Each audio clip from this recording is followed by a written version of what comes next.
Every day, something dramatic happens in the Caribbean that affects our lives. We'll give you the details. We'll give you the facts on Caribbean Perspective with Eddie Frederick. Here's Eddie Frederick. Welcome to Caribbean Perspective. So glad you can join us.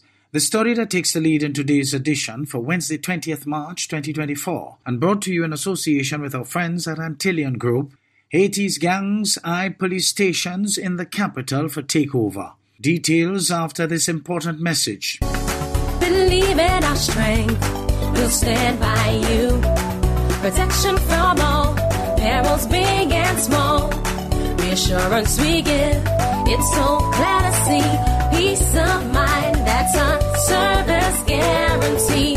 We look after all our family. Yes, we do at every opportunity. Antillean Group, underwriters of all classes of insurance solutions for your protection and investment. Live well financially.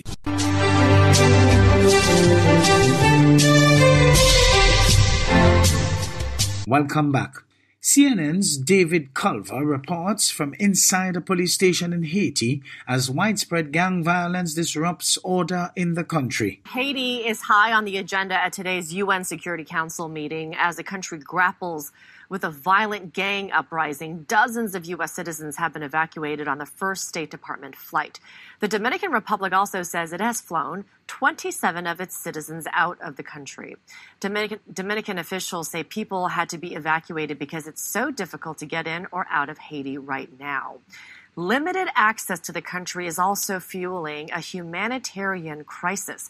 UNICEF says a container with essential items for newborn babies and their mothers was located in Port-au-Prince over the weekend.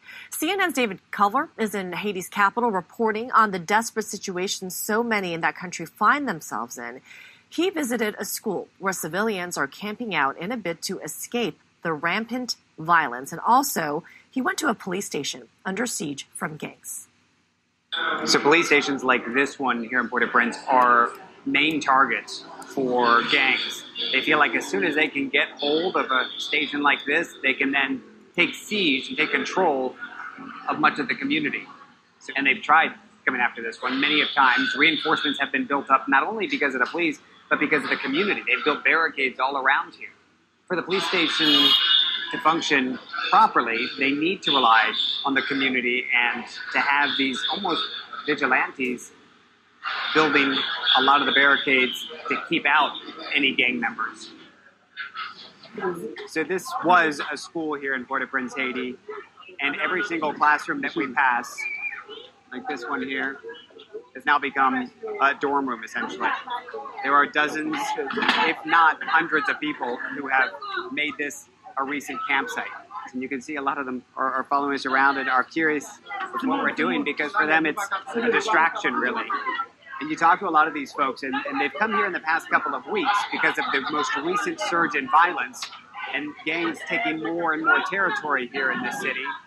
But these folks have also been on the run from their own homes for months, if not years.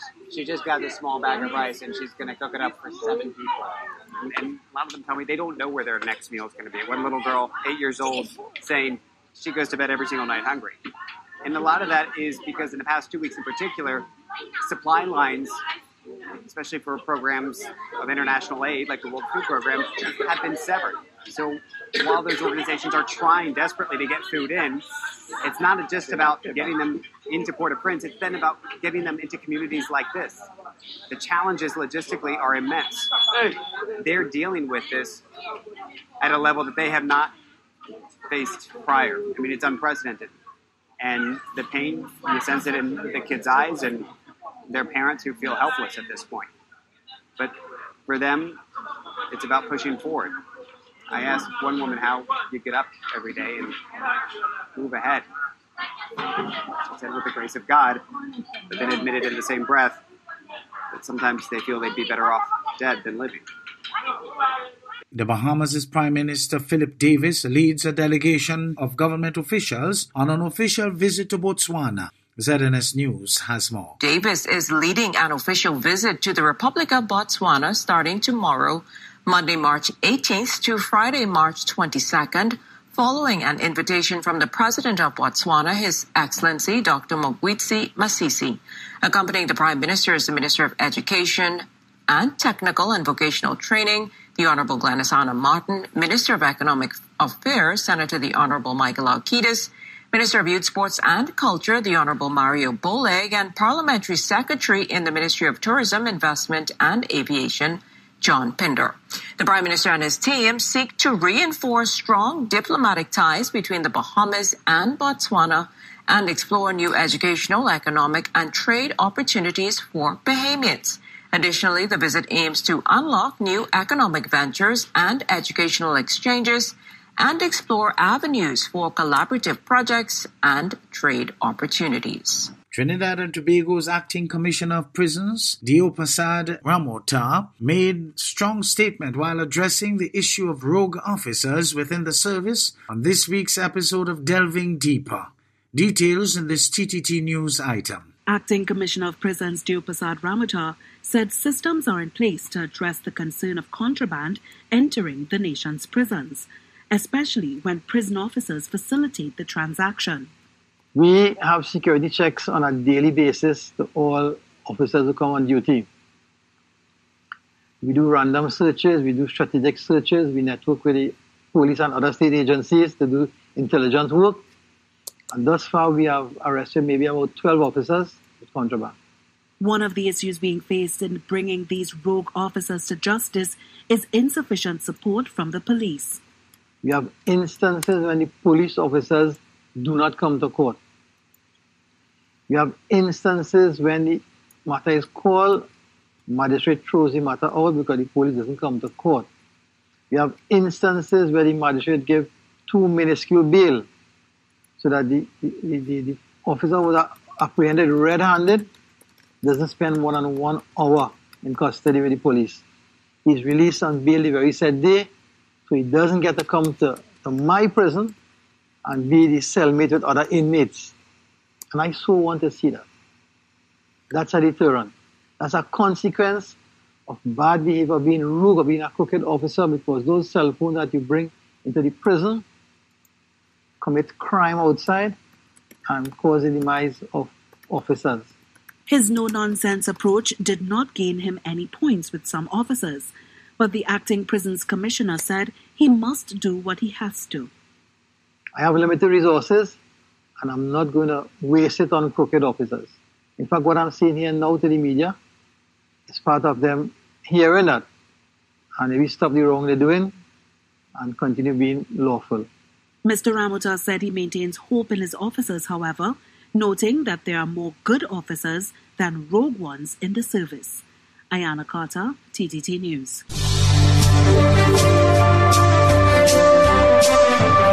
You're listening to Caribbean Perspective with Eddie Frederick, in association with our friends at Antillean Group, underwriters of all classes of insurance solutions for your protection and investment. Live well financially.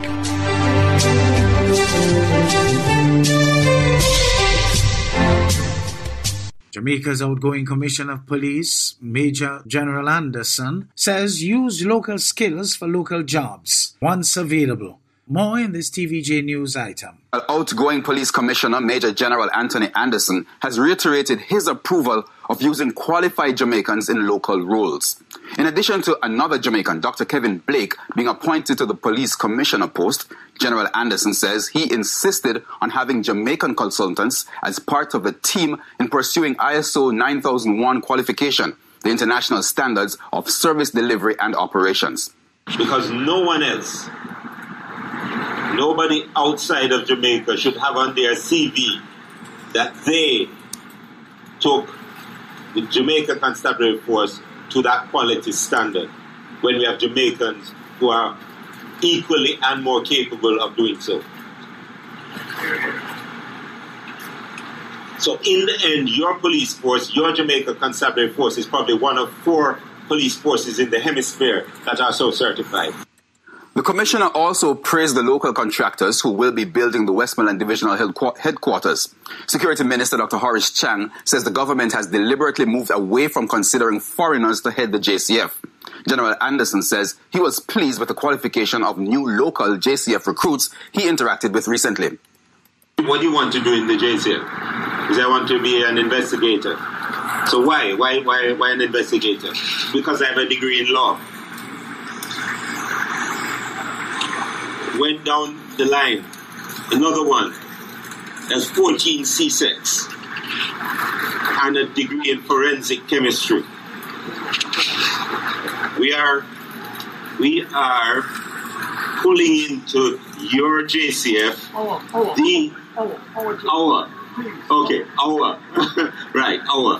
our JCF, the best and the brightest. In the meantime, the Minister of National Security makes a strong warning against extortion at police headquarters groundbreaking in Westmoreland. TVJ News has more. $2.7 billion. That's the construction cost for the new Westmoreland Divisional Police Headquarters in Landilo in the parish. With work expected to begin in the coming weeks, the concern of extortion is great, with the Savannah Lamar Mayor, the parish MPs, and even Security Minister Dr. Horace Chang warning against it. At Friday's groundbreaking ceremony, Dr. Chang acknowledged that he became aware of the impact of extortion on projects during his second tenure as MP in the early 2000s. He says contractors priced their work with as much as 1/3 of the cost being listed under miscellaneous expenses. That was coded language that if you're working somewhere like Canterbury or downtown Kingston, you put in there a pack of taxpayers' money that be used to keep certain people quiet. Literally built-in extortion money. He says he has always advised contractors, including the current contractors for the Westmoreland project, M&M Construction Company, against yielding to any such payments, as extortion will not be tolerated. According to Dr. Chang, this new project is part of the ongoing plan, which will see some $12 billion being spent on construction work for the police force. So far, we have built 6 police stations. We have some 7 under construction, including this, and the Spanish Town will break one for next week and next month. And we have another 8 in what we call the Project Public Investment Assessment Board. That board approves the spend for such projects. Minister Chang explained that the government's crime-fighting policy direction revolves around 3 pillars: updating laws to be more relevant, such as anti-gang legislation; government intervention in challenged communities to build relationships as a preventative approach; and strengthening the police force through infrastructural improvements. And today, not only are we near completing the reconstruction of our police facilities, but we can also say the Jamaica Police Force is far ahead in use of technology in fighting crime. The incoming police commissioner, Dr. Kevin Blake, who has a background in computer technology and information systems, was instrumental in developing these technologies. Dr. Blake has acknowledged the importance of buildings like the new divisional headquarters. I'm looking forward to a lot more of this. Yes, and there are some lined up on the horizon, and hopefully in very short order, Minister, we'll be doing this exercise again in another place.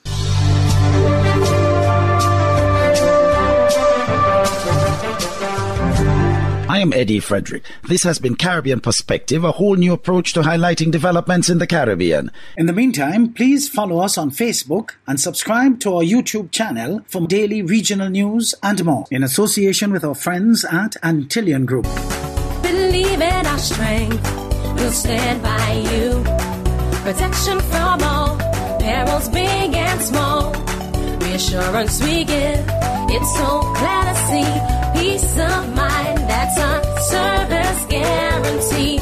We look after all our family. Yes, we do at every opportunity. Antillian Group, underwriters of all classes of insurance solutions for your protection and investment. Live well financially.